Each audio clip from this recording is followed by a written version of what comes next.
We could all comment on how Bruce Banner and Hulk have been through a lot when it comes to the entirety of their time spent with the Avengers. Bruce had his own troubles to deal with when it came down to his haunting past and retribution. And let's get this straight from the beginning. Banner never wanted to be an Avenger. He was brought in to research the Tesseract because of its emittance to gamma radiation, and then things just got intense. For someone who was constantly on edge based on their anger and stress, this is one of the most important story arcs that encounters mental well-being and battling monsters from within.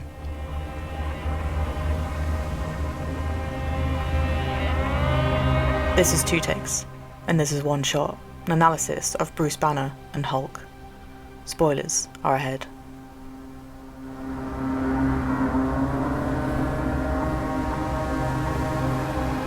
For those who are not aware of his origins in the comics, it's a saddening tale that was explored in Eric Banner's version of Hulk, that sometimes was presented in the Marvel Cinematic Universe.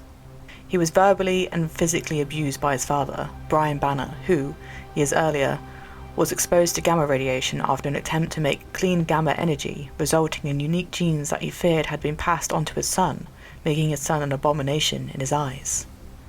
As well as the horrendous act of Brian killing his wife and Bruce's mother as she tried to run away from him, had Bruce suppressed his emotions for years and years.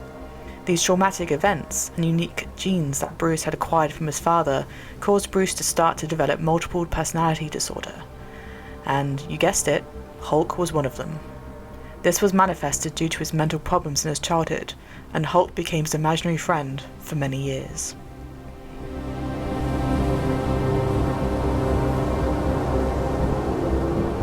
The gamma bomb that brought Hulk into our existence was a tipping scale of this personality disorder to physically manifest.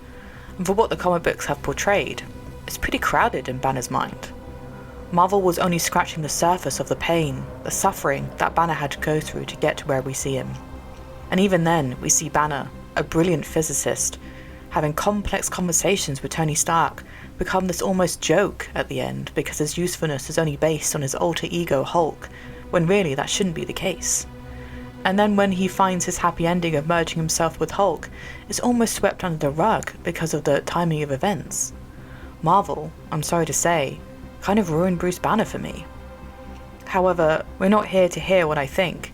This is more about his history and how there is a potential for Hulk and Banner to be more than what we bargained for. Let me explain.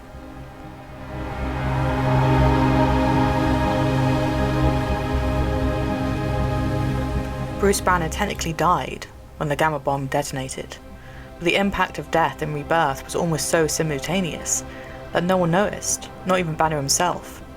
This gamma bomb was what manifested the metaphysical barrier named the Green Door, a portal of sorts to the below place, the bottom layer of the multiverse, even to the deepest layer of hell, to the real world. This manifestation did 2 things. The Green Door brought Bruce back to life because of Hulk, but it also caused Bruce to alter his body, causing him to frequently transform into the Hulk because, in conclusion, and because of Banner's unique genes that his father gave him through the gamma radiation, Banner had the soul of a gamma mutate. This afterlife, named the Below Place, was meant for gamma mutates, and Hulk was one of them, with Banner being a host for Hulk to manifest.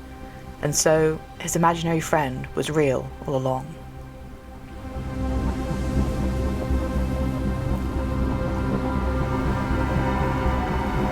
Gamma mutates are the result of exposure to gamma radiation to individuals who possess the gamma gene, which allows them to convert gamma radiation into a mutagenic change. It was either this, or death, and Banner, luckily, did not die. Now, there are different elements that determine the extent and type of mutation. This means Hulk is not the only one, which can be seen in the comics. She-Hulk is the first that comes to mind. Either way, 3 factors determine the difference. The frequency and amount of gamma rays, as different frequencies of gamma radiation affect different human beings in different ways.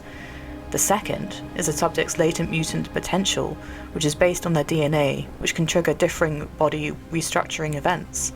And lastly, the psychological factor, which to me is the most important one when it comes to Banner and Hulk. The psychological factor has the gamma radiation somehow molding the person's mutated form according to the person's repressed desires within their subconscious. And for Banner, there is more than just one Hulk within his mind. And I feel that Marvel, or even the other films depicting his origins, might have presented all, if not some, of these differing Hulks in very small doses. I'll only briefly explore the different Hulks based on the comics and let you come to your own conclusions as to whether you might have seen this version of the Hulk throughout the films.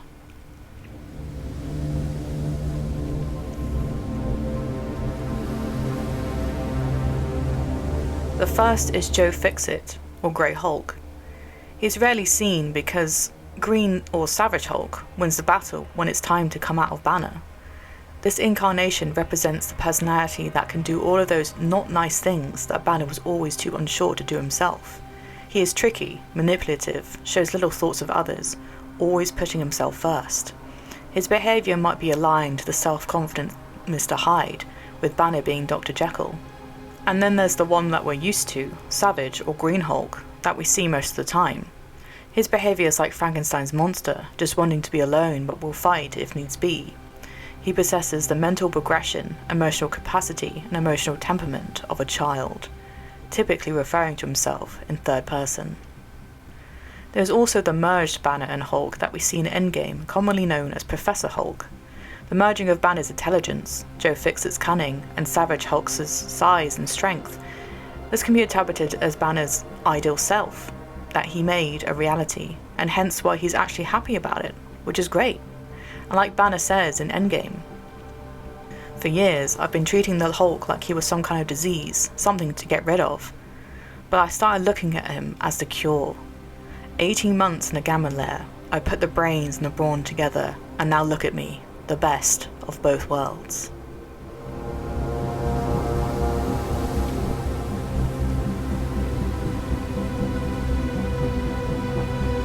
There was small talk between Banner and Stark about the theory as to why Hulk had saved him from the gamma radiation and has kept him alive up to this point.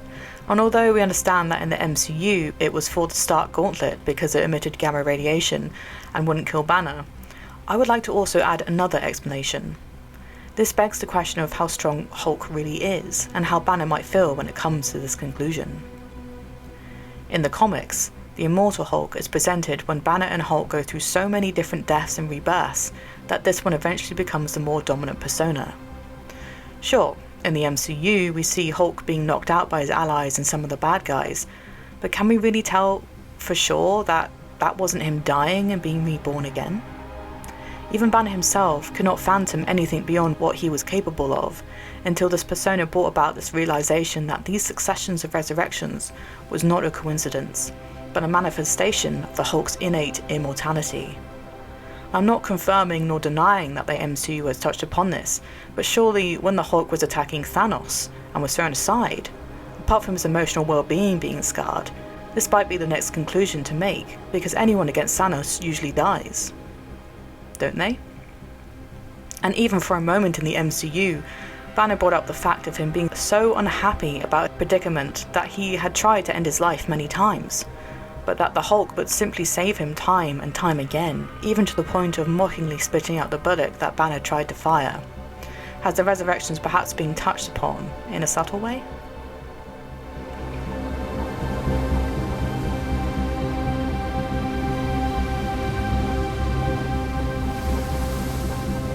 Quickly going back to the Below Place and the Green Door, these places were created by a higher being named One Above All, a celestial of sorts that creates life in every level of the multiverse.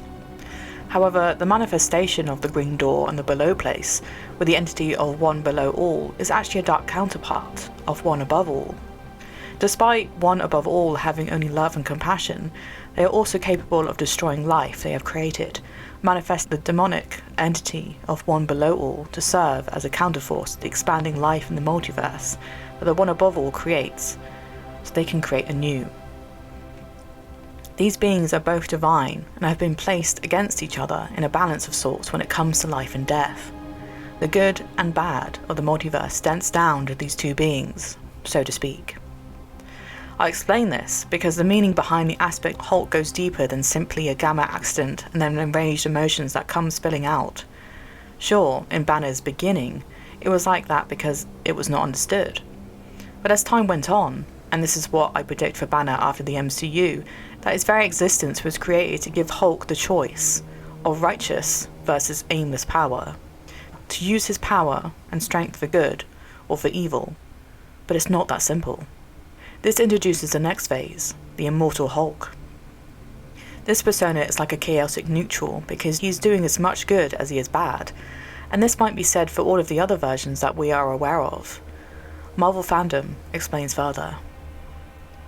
We're shown Bruce's childhood, with scenes of the abusive father and the abused son, framed in the context of the dichotomy between God and the devil. The Hulk is a monster, a creature of the night and shadow, but the night and shadow cannot exist without the day and light, much like the devil may not be without God, or hell without heaven. It's not that simple.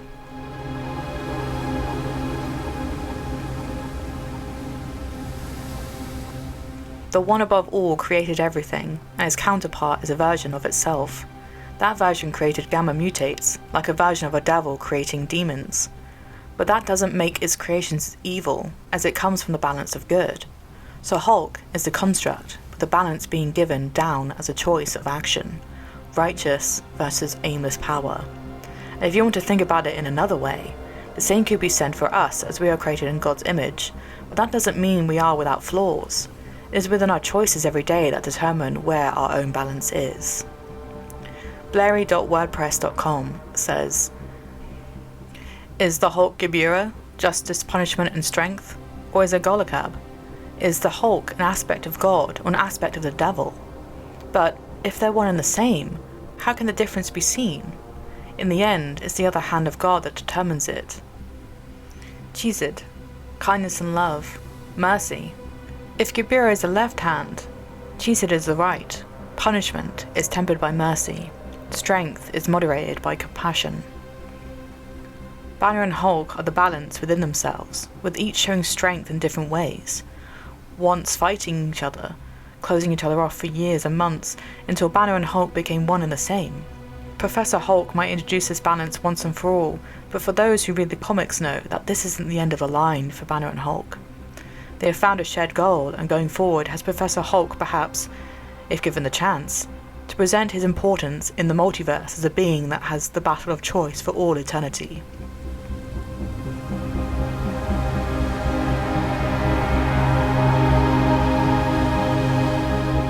But we all know that throughout these hardships, Banner's life has been one of tragedy and heartbreak.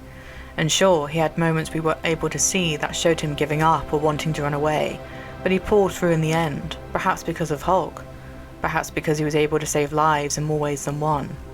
But either way, in the end, joining the Hulk was the best result, the best of both worlds. His story arc emphasizes the monsters we have within ourselves that can manifest and perhaps take over at some points in our lives. And from what we have seen throughout the MCU, at least there is a glimpse of Banner and Hulk putting their differences aside for the next stage in their evolution, to go forward and make their choice come true, whatever that is.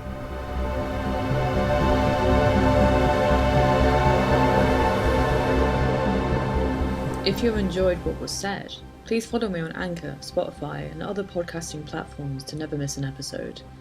Be kept in the loop for new content on my Instagram and Twitter page. For more of a visual appeal, I've introduced a YouTube channel. And if you enjoy to read what was said instead, follow my blog, linked elsewhere. I'm a podcaster that enjoys this process, and it wouldn't have been made a reality without you, the listener. And so, I thank you for listening, and I hope you stick around for more.